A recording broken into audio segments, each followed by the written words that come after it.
اور جو زانی ہوتا ہے وہ نبی نہیں ہو سکتا، اور جو نبی سچا ہوتا ہے وہ کبھی زنا نہیں کر سکتا۔ تو جب تمہارے کہنے سے یہ ثابت ہو جائے گا کہ حضرت موسیٰ نے تیرے ساتھ زنا کیا ہے تو موسیٰ علیہ السلام زانی بنیں گے، جو زانی ہوتا ہے وہ نبی نہیں ہو سکتا، لہذا ان کی نبوت کا بھی فیصلہ ان کے خلاف ہو جائے گا۔ اب موسیٰ علیہ السلام کھڑے ہوئے اپنے قوم کو سنا رہے اللہ کے احکام، اس سے بھی عورت کھڑی ہو گئی اور کہنے لگی اے حضرت موسیٰ آپ نے میرے ساتھ برا کام کیا۔ اب موسیٰ علیہ السلام نے یہ سنا تو مال کے زور سے اسکیم چلانے والا قارون کو بڑا خوش ہوا کہ میں نے ایسا داؤ کھیلا ہے کہ موسیٰ علیہ السلام چاروں شانے صرف اور میں اوپر آ گیا اور ان کو میں نے ذلیل اور رسوا کر دیا۔ حضرت موسیٰ علیہ السلام نے جب یہ سنا تو اس عورت کو زور سے جھڑکی دی اور فرمایا فَاسْتُقِي مَا تَقُولِينَ، تو سچ سچ بتا کیا بات ہے۔ موسیٰ علیہ السلام کی ایک جھڑکی مال والے کے مال کے زور سے چلنے والی اسکیم ایک دم فیل ہو گئی۔ وہ عورت ہاتھ جوڑ کے کھڑی ہو گئی، اللہ نے اس کے دل میں سے قارون کا رعب نکال دیا اور موسیٰ علیہ السلام کا رعب اس کے دل میں ڈال دیا۔ اب وہ ہاتھ جوڑ کے کھڑی ہوگی اے حضرت موسیٰ، اے حضرت موسیٰ آپ نے میرے ساتھ کوئی برا کام نہیں کیا، یہ قارون بیٹھا ہے اس نے مجھے اتنے پیسے دیے تاکہ آپ کے اوپر میں جھوٹا الزام لگاؤں۔ جب موسیٰ علیہ السلام نے یہ سنا تو اللہ کے سامنے سجدے میں گر گئے اور رونے لگے۔ اللہ اے موسیٰ اپنا سر اٹھائیں، آج زمین آپ کا ہر حکم مانے گی۔ موسیٰ علیہ السلام نے سر اٹھایا اور قارون کے بارے میں زمین سے کہا یا ایتھا الارض خذی قارون، اے زمین پکڑ لے قارون کو۔ اور قارون جہاں کھڑا تھا وہیں اس کے دونوں پاؤں زمین کے اندر ٹخنے تک چلے گئے۔ اب جب اس کے پاؤں ٹخنے تک زمین کے اندر چلے گئے وہ اپنے پیروں کو نکالتا ہے، نکلتے نہیں، اور دوست کو نکالو، دوست نکالتے ہیں نکلتا نہیں، اور میرے نوکروں نکالو، نوکر نکالتے ہیں نکلتا نہیں۔ اللہ کے ہاں دیر ہے اندھیر نہیں ہے، اللہ نہ پکڑے تو نہ پکڑے، لیکن اللہ جب پکڑنے پر آئے وَإِنَّ بَطْشَ رَبِّكَ لَشَدِيدٌ، تو اللہ کی پکڑ بہت سخت ہوتی۔ اب حضرت موسیٰ علیہ السلام کے سامنے ہاتھ جوڑ کر قارون کھڑا ہو گیا، اے حضرت موسیٰ مجھ سے غلطی ہوئی، مجھے معاف کریں اور مجھے زمین سے نکالیں۔ موسیٰ علیہ السلام غصے میں فرماوے اے زمین اور پکڑ، اب گھٹنوں تک چلا گیا، اے زمین اور پکڑ ناف تک چلا گیا، اے زمین اور پکڑ اب سینے تک زمین میں چلا گیا، اے زمین اور پکڑ اب ہونٹوں تک چلا گیا۔ اب موسیٰ علیہ السلام نے فرمایا کہ جاؤ اور جا کر اس کا خزانہ بھی لاؤ، اور اس کا خزانہ منگوایا اور منگوا کر اس قارون کے سر پہ رکھ دیا۔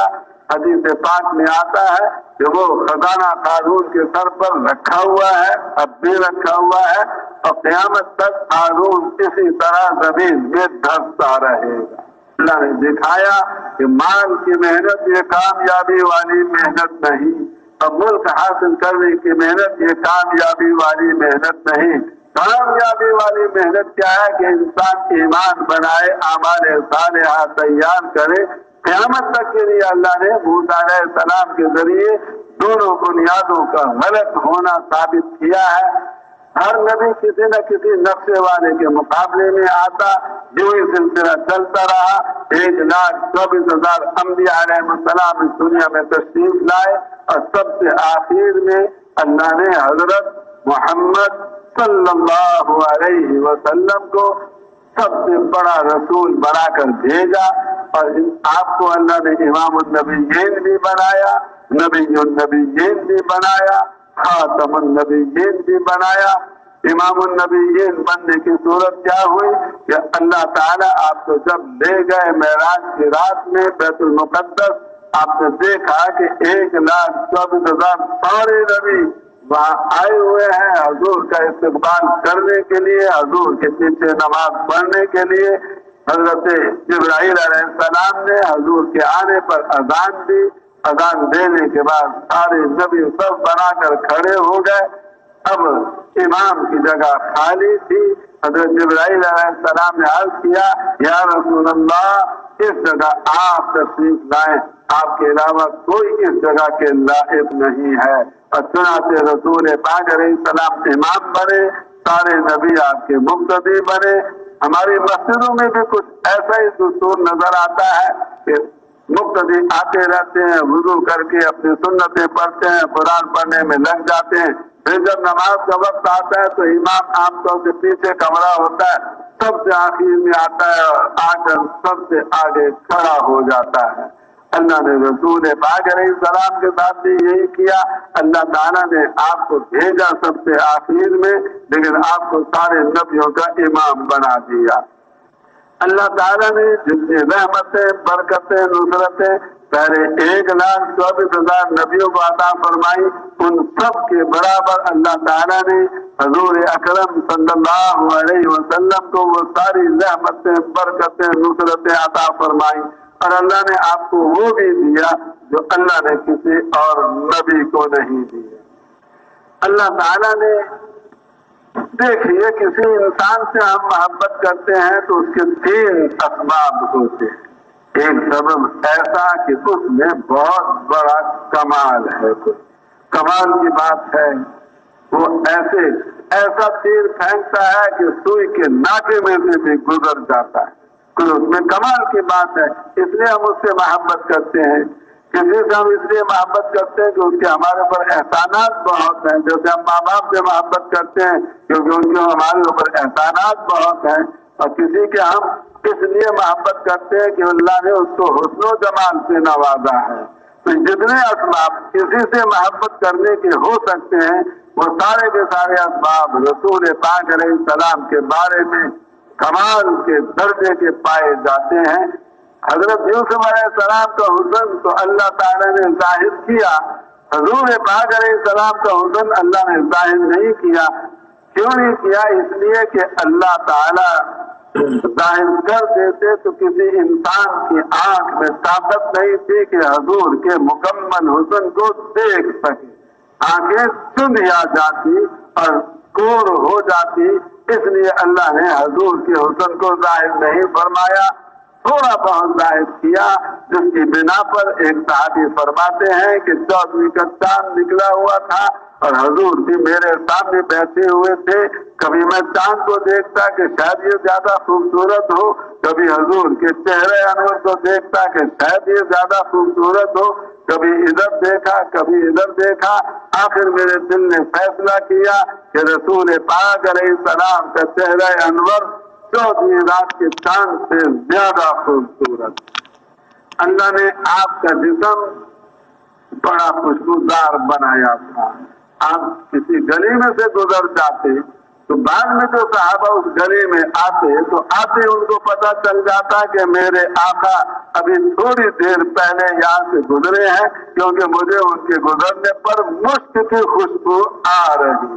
آپ کو اللہ نے ایسا مشک والا جسم دیا تھا کہ آپ گلی میں جا رہے ہوتے، بچے گھروں کے باہر کھیل رہے ہوتے، آپ کسی بچے کے سر پہ اپنا دست مبارک پھیر دیتے تو اب اس کے سر میں اتنی خوشبو آ جاتی زیادہ کہ جب وہ اپنے گھر جاتا اس کی والدہ اس خوشبو کو سونگھ کر یہ سمجھ جاتی کہ آج حضور نے میرے اس بیٹے کے سر پر ہاتھ پھیرا ہے، ہاتھ میں اتنی خوشبو اللہ نے رکھی تھی۔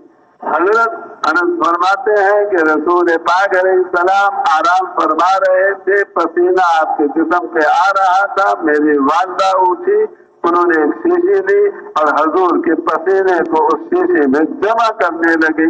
حضور نے پوچھا کیوں جمع کرتی ہے ام سلیم؟ عرض کیا یا رسول اللہ میرے پاس اصلی مشک ہے لیکن اصلی مشک میں خوشبو کم ہے، آپ کے پسینے میں اصلی مشک سے بھی زیادہ خوشبو ہے، اس لیے میں یہ جمع کر رہی ہوں کہ اپنی خوشبو میں ملاؤں تاکہ اس کی خوشبو 2 گنا زیادہ ہو جائے۔ اللہ نے آپ کو وہ سب کچھ دیا جو پہلے نبیوں کو دیا، اللہ نے آپ کو وہ بھی دیا جو کسی نبی کو نہیں دیا۔ 3 دفعہ اللہ نے آپ کو ہزاروں میل دور کی چیزیں دکھائیں، آپ معراج سے واپس آئے اور کفار مکہ کو صبح کے بعد آپ بتا رہے تھے میں ایسے پہلے بیت المقدس میں گیا، پھر وہاں سے سارے نبیوں کا امام بنا، پھر وہاں سے میں پہلے آسمان پہ گیا، پھر دوسرے پہ گیا، پھر سدرۃ المنتہا، پھر اللہ کے دربار میں گیا، اور پھر واپس میں مکے میں پہنچ بھی گیا۔ جاتے وقت کنڈی ہل رہی تھی، واپس آیا تو بھی کنڈی اسی طرح سے ہل رہی تھی۔ اب کفار یہ کہیں کہ اے محمد، کوئی آدمی ایک رات میں بیت المقدس ہو کے نہیں آ سکتا، آپ نہیں گئے۔ فرمایا میں گیا۔ کہنے لگا اچھا آپ گئے تو آپ بتائیں مسجد اقصی میں کتنے دروازے ہیں؟ یہ سوال بنتا نہیں ہے، کیونکہ آدمی کہیں جاتا ہے تو گنتا ہے یہاں کتنے دروازے۔ آپ بتائیں مدنی مسجد کے کتنے دروازے ہیں بھائی؟ تو بتا سکتا ہے آپ؟ سینکڑوں دفعہ آپ آئے، دروازے کوئی نہیں گنتا، تو سوال بنتا نہیں تھا، لیکن سوال انہوں نے کر دیا۔ اللہ نے سارے پردے ہٹائے اور رسول پاک مکے کے مسجد حرام میں کھڑے، اور آپ کو 1000 میل دور سے زیادہ بیت المقدس آپ کو مکے میں کھڑے کھڑے نظر آنے لگ گیا۔ آپ نے پوچھا کیا پوچھتے ہو؟ انہوں نے کہا بتائیں دروازے کتنے؟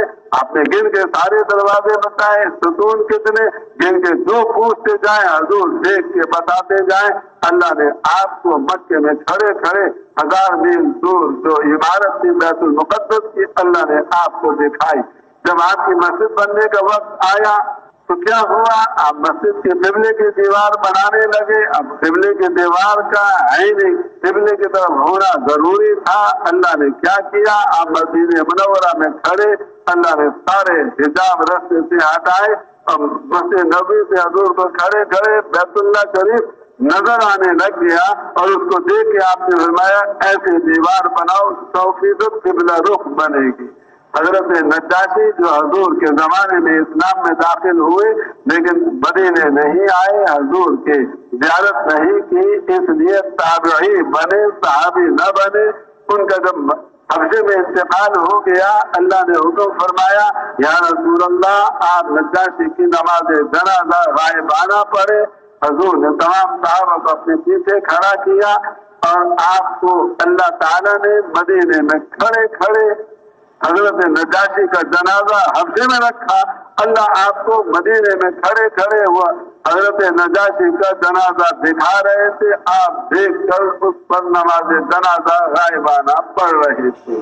اللہ نے آپ کو وہ دیا جو سارے نبیوں کو دیا، اللہ نے آپ کو وہ بھی دیا جو کسی اور نبی کو اللہ نے نہیں عطا فرمایا۔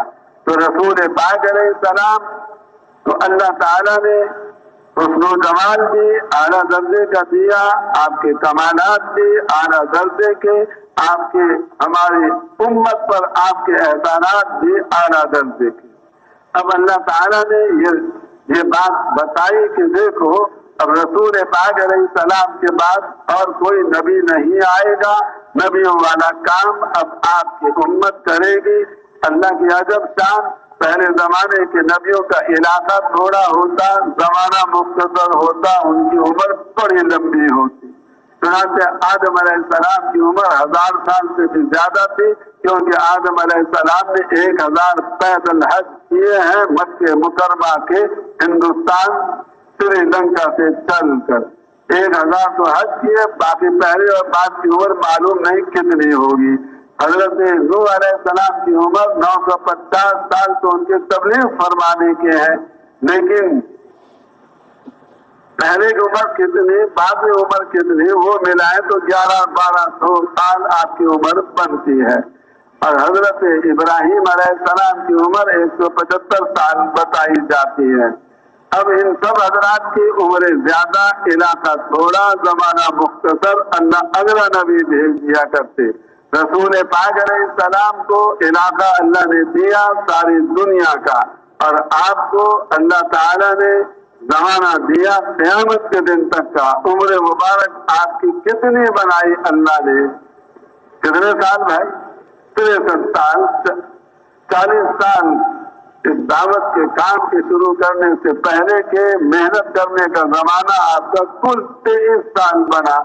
اس وجہ سے اللہ تعالیٰ نے کسی نبی کی امت کو نبی کے کام میں شریک نہیں فرمایا۔ ایک آپ کی امت کو اللہ نے اس نبی کی محنت میں شریک فرما دیا، اور رسول پاک علیہ السلام تمام کے تمام صحابہ کرام کو اپنی زندگی میں اپنی محنت میں شریک فرما کر گئے۔ سب کو اپنی محنت میں چلایا، اپنی محنت میں لگایا۔ مرد بھی دعوت دیتے تھے، عورتیں بھی دعوت دیتی تھی، بچے بھی دعوت دیتے تھے۔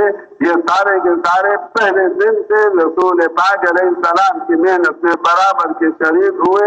تو اللہ تعالیٰ نے پھر رسول پاک علیہ السلام کی اس امت کو یوں نوازا کہ یوں فرمایا اللہ تعالیٰ نے، جیسے میں نبیوں کی دعائیں قبول کرتا رہا ایسے ہی میں آپ کی امت کی بھی دعائیں قبول کروں گا۔ اور اللہ تعالیٰ نے یہ فیصلہ کیا کہ کل قیامت کے دن امتوں کو اور نور ملے گا اور نبیوں کو اعلیٰ قسم کا اور نور ملے گا۔ حضور کی اس امت کو اللہ تعالیٰ دوسری امتوں والا نور نہیں دیں گے۔ حضور کی اس امت کو اللہ تعالیٰ کن کا نور دیں گے بھائی؟ نبیوں والا نور اللہ تعالیٰ اس امت کو کل قیامت کے دن عطا فرمائیں گے۔ سب رسول پاک علیہ السلام کی 23 سالہ محنت کا نتیجہ یہ نکلا، 1,24,000 صحابہ حضور کی محنت والے، حضور کی نیابت پہ چلنے والے، حضور کے کام کو کرنے والے تیار ہو گئے۔ اب حج میں جب تشریف لائے تو حضرت ابراہیم علیہ السلام آئے تو وہ اکیلے تھے، ان کے ساتھ ان کے بیٹے تھے۔ لیکن جب رسول پاک علیہ السلام اپنی محنت کو مکمل فرما کر انتقال سے 3 مہینے پہلے حج پر آئے تو آپ کے ساتھ آپ کی بیٹیاں بھی تھیں، آپ کے نواسے بھی تھے، آپ کی نواسیاں بھی تھی، آپ کی خالائیں رضائی وہ بھی تھی، آپ کی والدہ محترمہ بھی آپ کے ساتھ نہیں تھی، لیکن دائی حلیمہ آپ کے ساتھ حج کے سفر میں بتائی جاتی ہے۔ اور پھر رسول پاک علیہ السلام کے چچا بھی آپ کے ساتھ تھے۔ اللہ کے دربار میں عرفات کے میدان میں جب آپ اللہ کے سامنے حاضر ہوئے تو عرض کیا ہے باری تعالیٰ میں نے 23 سال محنت کیا جس میں 1,24,000 یہ سب کے سب تیار ہوئے ہیں، ان سب کی گردنیں حضرت اسماعیل علیہ السلام کی طرح تیرے حکم پر کٹنے کے لیے تیار ہیں۔ اور رسول پاک علیہ السلام نے اللہ کو پیش کیا 23 سال کی کمائی کا نتیجہ، اور عرفات سے مزدلفے میں گئے، مزدلفے سے آپ تشریف لے گئے مینا میں ہفتہ اتوار 3 دن رہے، اور اس 3 دنوں میں آپ نے ایک بیان فرمایا جس میں اللہ نے آپ کا موعظہ ظاہر فرمایا۔ وہ موعظہ کیا ظاہر فرمایا؟ اللہ تعالیٰ نے آپ کی آواز کو 1,24,000 تمام صحابہ کے کانوں تک پہنچا دیا۔ صحابہ فرماتے ہیں فتحت اسماعنا، ہمارے کانوں کی سننے کی طاقت کو بڑھا دیا گیا۔ نزدیک والا جیسے حضور کی آواز کو سن رہا تھا، سب سے آخری صحابی بھی اسی طرح سے حضور کی آواز کو سن رہا تھا۔ اس میں آپ نے بیان فرمایا، اس میں آپ نے ارشاد فرمایا فَلْيُبَلِّغِ الشَّاهِدُ الْغَائِبَ۔ آپ بتا رہے تھے اس سفر کے دوران مختلف انداز سے کہ میں اب دنیا سے جانے والا ہوں، میرے چند مہینے باقی رہ گئے ہیں۔ کبھی آپ فرماتے لعلکم لا ترونی بعد عامی ھذا، شاید تم مجھے اگلے سال اس دنیا میں نہ دیکھ سکو۔ کبھی آپ فرماتے تھے انی مقبوض، مجھے عن قریب دنیا سے اٹھایا جانے والا ہے۔ تو آپ بتا بھی رہے تھے کہ میرے جانے کا وقت قریب آ گیا۔ آپ نے کیا فرمایا کہ دیکھو تم 1,24,000 صحابہ میرے سامنے موجود ہو، میں نے سارا دین اللہ کا تمہارے تک پہنچا دیا، باقی ساری دنیا کے انسان یہ سارے کے سارے یہاں سے غیر حاضر ہیں، تو جو موجود ہیں ان کے ذمے لگاتا ہوں کہ جو غیر موجود ہیں ان تک جا کر پہنچائیں میرے اس سارے دین کو۔ تو رسول پاک علیہ السلام نے عالمی ذمہ داری اپنی اجتماعی طور پر اس امت کو عطا فرمائی ہے۔ حج کے سفر میں 3 مہینے کے بعد رسول پاک علیہ السلام کا انتقال ہوا، جس کا یہ نتیجہ نکلا کہ صحابہ کرام جماعتیں بن کر چلے اللہ کے راستے میں دعوت دینے کے لیے، حضور کی نیابت والی ذمہ داری کو ادا کرنے کے لیے۔ اب جب یہ صحابہ کرام چلے، اللہ نے غیبی نصرتوں کے دروازے کھولے، اور پھر مصر سے پہلے والا علاقہ فلسطین اور اردن اور شام اور لبنان اور عراق اور کویت اور بحرین اور قطر، امارات، مسقط، یمن، اور جو ایران، آذربائیجان، خراسان، بلوچستان اور یہ سارا علاقہ ہے، یہ سارا کا سارا 11 سال میں اسلام کے اندر داخل ہو گیا۔ فلسطین سے افغانستان تک کے لاکھوں کافر مسلمان ہو کر اسلام میں آ گئے، اسلام کو سیکھ کر اس پہ چلنے والے بن گئے، بلکہ وہ بھی صحابہ کے ساتھ چل کر دین کی محنت میں اپنا سب کچھ لگانے والے بنے۔ پھر صحابہ کرام نے توجہ فرمائی مغرب کی طرف اور فلسطین سے چلے، مصر میں سن 22 ہجری میں پہنچے، یعنی حضور کے انتقال کے 12 سال کے بعد صحابہ مصر میں داخل ہوئے، وہاں سے لیبیا گئے، لیبیا سے تیونس گئے، تیونس سے الجزائر گئے، الجزائر سے مراکش پہنچے۔ یہ سارا سفر صحابہ کرام نے 6 سال میں کیا، اور اس سارے علاقے میں جو صدیوں کا کفر تھا وہ اللہ نے مٹا دیا، اور اللہ تعالیٰ نے ان تمام صحابہ کرام کی برکت سے ان تمام علاقوں اور ملکوں والوں کو اسلام میں داخل کر دیا۔ اور سن 28 ہجری میں صحابہ کرام کی جماعت چلی اور سمندر کو انہوں نے پار کیا، اور اسپین میں صحابہ کرام کے قدم مبارک پڑے، اور اسپین میں صحابہ کی قبریں، پرتگال میں صحابہ کی قبریں، اور فرانس کے جنوب میں صحابہ کی قبریں بتائی جاتی ہیں۔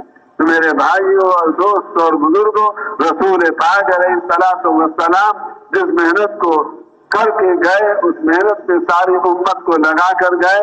اب اس امت میں دکھ کی بات ہے کہ اس زمانے میں آ کر امت اپنے نبی کو بھی بھول گئی ہے، نبی کی سنتوں کو بھی بھول گئی ہے، اور نبی کی طرف سے جو ذمہ داری آئی ہے اس کو بھی بھول گئی ہے۔ اور ہمارے نبی پاک علیہ السلام اپنی امت کو کبھی نہیں بھولتے تھے۔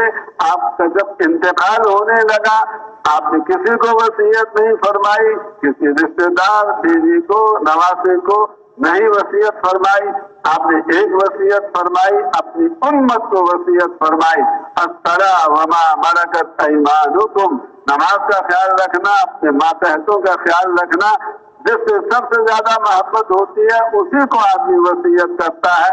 تو آپ کی وصیت بھی اپنی امت کو، آپ نے ایک حدیث میں بتایا کہ میں اس دنیا سے جب چلا جاؤں گا تو ہر ہفتے میں میری امت کے اعمال میرے سامنے پیش کیے جائیں گے، میں اچھے اعمال دیکھوں گا تو خوش ہوتا رہوں گا، اور جب میں اپنی امت کے برے اعمال دیکھوں گا تو فرمایا استغفر لہم، میں ان کے لیے استغفار میں لگ جاؤں گا۔ اس وقت بھی رسول پاک علیہ السلام اپنی امت سے ہرگز غافل نہیں، آپ اپنی امت کے لیے استغفار میں لگے ہوئے ہیں، اور آپ کا استغفار جیسے اس دنیا کی زندگی میں امت کے لیے نفع مند تھا، اسی طرح سے اب عالم برزخ میں جہاں آپ ہیں، آپ کا اپنی امت کے لیے استغفار فرمانا یہ بھی امت کے لیے نفع مند ہے۔ اور کل قیامت کا دن آئے گا، سارے انسان نفسی نفسی پکاریں گے۔ ایک ہمارے نبی پاک علیہ السلام کے بارے میں آتا ہے کہ آپ نفسی نفسی نہیں پکاریں گے، آپ پکاریں گے امتی امتی